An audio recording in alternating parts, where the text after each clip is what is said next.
Have you been scrolling online lately and wondered what people mean when they refer to guys as Chadlites?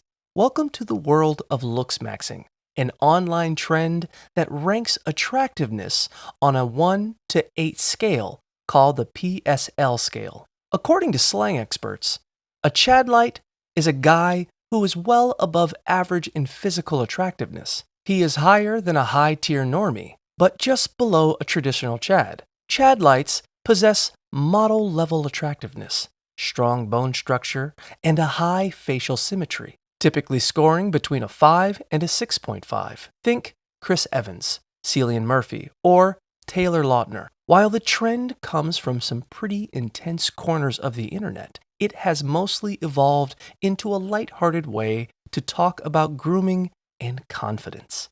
So, whether you are a Chadlite, a normie, or just now realizing that internet culture has turned facial symmetry into a math equation, you're officially caught up.